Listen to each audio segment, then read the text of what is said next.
अवांखे कराची में ख़बर दी तो सिंध में आदि ॾोहारी जे इलेक्ट्रॉनिक औजार से मुस्तकिल निगरानी बाबत बिल तैयार किया वियो है।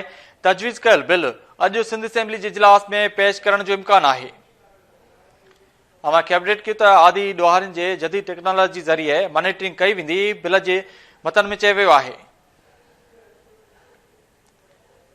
तजवीज़ कयल बिल के मतन में चयो वियो तो इलेक्ट्रिक चिप आदि ॾोहारी के लगाई वेंदी। पैर में या बाह में ब्रेसलेट की शक्ल में इलेक्ट्रिक औजार लगाए वेंदो। तजवीज़ कयल बिल में चयो वियो है। अवांखे अपडेट की तो स्टेट क्राइम और शहरन की हिफाजत लाए जरूरी है तो आदि ॾोहारिन की मॉनिटरिंग थे। बिल आदि ॾोहारी डिवाइस खराब करे तो मथा से वडो दंड लागू किया वेंदो। तजवीज़ कयल बिल के मतन में चयो वियो है।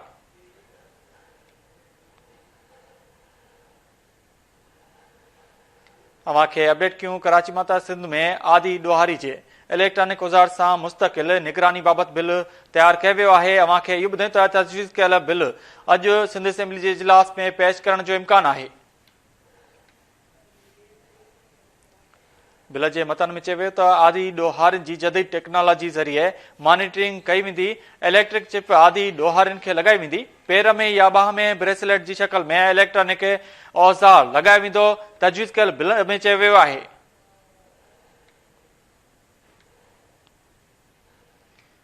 बिल में इहो पिणु चयो वियो त स्टेट क्राइम ऐं शहरनि जी हिफ़ाज़त लाइ ज़रूरी आहे त आदि ॾोहारिन जी मॉनिटरिंग थिए। आदि ॾोहारी डिवाइस ख़राब करे थो त मथा से वॾो दंड लागू कयो वेंदो। तजवीज़ कयल बिल जे मतन में चयो वियो आहे।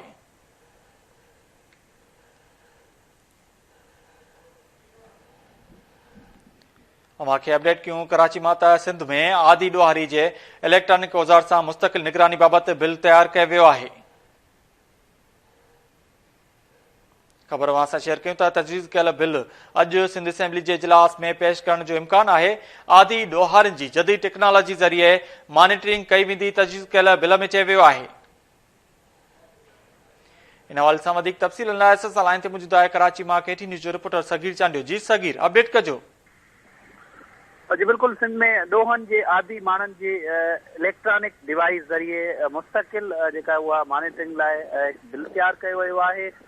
उन बिल तहत जदीद टेक्नोलॉजी ज़रिए आदि ॾोहारी जेके आहिनि उन्हनि जी मॉनिटरिंग कई वेंदी। आदि ॾोहारिन के इलेक्ट्रॉनिक चिप जेका आहे उहा लॻाई वेंदी।